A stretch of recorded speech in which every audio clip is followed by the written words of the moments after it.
আসসালামু আলাইকুম রহমতুল্লাহ। ইসলামের দৃষ্টিগুণ থেকে সবচেয়ে নিকটতম আত্মীয় স্বজন কারা? এই বিষয়টি নিয়ে আজকে সংক্ষিপ্তভাবে কিছু কথা বলবো। বিষয়টি খুবই গুরুত্বপূর্ণ বিষয়, জানতে হবে। আপনার কাছে সবচেয়ে নিকটতম আত্মীয় হচ্ছে গিয়ে আপনার শ্বশুর বাড়ির লোক, আপনার খালা, আপনার মামা, আপনার বন্ধু বান্ধব আপনার কাছে নিকটতম আত্মীয়। কিন্তু ইসলাম সবচেয়ে নিকটতম আত্মীয় কাদেরকে বলেছে, এই বিষয়টা জানতে হবে। যাদের সাথে আপনি সম্পর্ক বিচ্ছিন্ন করলে আপনি গুনাহগার হবেন, যাদের সাথে সম্পর্ক রাখা হচ্ছে গিয়ে ফরজ, তারা কারা? আপনি মনে করছেন শ্বশুর শাশুড়ি শালা দুলাভাই যারা রয়েছে, শালা শালি, এরা হচ্ছে গিয়ে খুবই আপন। না, এরা হচ্ছে গিয়ে অবশ্যই আপনার আত্মীয়। আপনার স্ত্রী আপনার ঘরে যতদিন রয়েছে ততদিন পর্যন্ত এরা আপনার আত্মীয়, কিন্তু তারা থার্ড পার্সন আত্মীয়। এটা মনে রাখবেন। আপনার কাছে মনে হয় যে আপনার সবচেয়ে আপন হচ্ছে গিয়ে আপনার খালা, মায়ের গন্ধ রয়েছে, সেই জন্য খালা আমার আপন। আপনার দৃষ্টিকোণ থেকে আপনার আত্মীয় হচ্ছে গিয়ে আপনার মামা, সবচেয়ে আপন।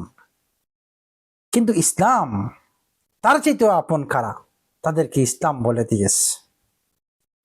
আমি মোটেও মামাদের বিরোধিতা করতেছি না, আমি মোটেও খালাদের বিরোধিতা করতেছি না, আমি মোটেও বলছি না যে খালাদের সাথে আত্মীয়তা রক্ষা করবেন না, এটা বলছে না। আমি মোটেও বলছি না, কারণ আমিও মামা, আমারও বাগনা বাগনি রয়েছে, আমারও খালা রয়েছেন, খালাতো ভাই বোনেরা রয়েছে, আছে, আমারও রয়েছে। কিন্তু ইসলামের দৃষ্টিকোণ থেকে আপনি যেইভাবে তাদেরকে আপন করে নিয়েছেন, তার চেয়ে কিন্তু আপন আপনার আপন চাচা, আপনার ভাই, আপনার চাচাতো ভাই, আপনার চাচাতো বোন, আপনার চাচাতো ভাইয়ের সন্তান, এরা আপনার বংশসূত্র। যত দূর নিচে যাবে এরা আপনার বংশ, এরা আপনার ব্লাড। আর আপনার মায়ের বোন আপনার ব্লাড নয়। যদি আপনার মা আপনার বংশের না হন, তাহলে আপনার মায়ের বোন আপনার ব্লাড নয়, আপনার মামা আপনার ব্লাড নয়, প্রশ্নই আসে না। আপনি খালাকে যেই পরিমাণ দেখাশোনা করেন, খালার সাথে যেইভাবে কথা বলেন, তার তুলনায় ফুফুর সাথে আপনি কয়দিন কথা বলেছেন? আপনি শালীদের সাথে যেই পরিমাণ কথা বলেন, যেইভাবে তাদের খেয়াল নেন, বিদেশ থেকে যাওয়ার সময় তাদের জন্য আলাদা করে কিছু নিচ্ছেন, কিন্তু আপনি আপনার ফুফুর জন্য কি নিয়ে গেছেন? কখন কি ফোন দিয়ে বলেছিলেন, ফুফু আপনার জন্য কি নিয়ে আসব? কখন কি আপনি আপনার ছোট বোনকে বলেছিলেন? কখন কি আপনার চাচাতো বোনকে আপনি বলেছিলেন? এই জন্য এই বিষয়টা খুবই গুরুত্বপূর্ণ একটা বিষয়। খালার সম্মান অবশ্যই রয়েছে, মায়ের বোন খালার সম্মান অবশ্যই রয়েছে, কিন্তু আপনার জন্য খালার চেয়েও আপন হচ্ছে ফুফু। খালার চেয়েও আপন হচ্ছে ফুফু। ফুফু আপনার ব্লাড।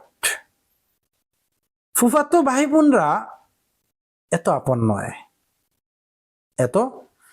নয়, কিন্তু অবশ্যই তারা আত্মীয়। খালাতো ভাই বোনেরা এত আপন নয়, কিন্তু আপনার আত্মীয়। চাচাতো ভাই বোনেরা আপনার ব্লাড, আপনার রক্ত। চাচাতো ভাই বোনেরা, আত্মীয়তা যদি বিচ্ছিন্ন করেন গুনাহগার হবেন। চাচাতো ভাই বোনদের সাথে আত্মীয়তা বিচ্ছিন্ন করলে গুনাহগার হবেন, চাচাদের সাথে আত্মীয়তা বিচ্ছিন্ন করলে গুনাহগার হবেন। মামার সাথে আত্মীয়তা বিচ্ছিন্ন করা যাবে না, কিন্তু চাচার মতো মামা নয়। ও আমার বাগনারা বাগনিরা, আমি বলছি তোমাদের নিকট তোমাদের চাচা হচ্ছে সবচেয়ে বেশি আপন। তোমাদের নিকট তোমাদের চাচা হচ্ছে গিয়ে তোমার ব্লাড, তোমার রক্ত। খালা তোমার ব্লাড নয়, খালা তো ভাই বোনেরা তোমার ব্লাড নয়।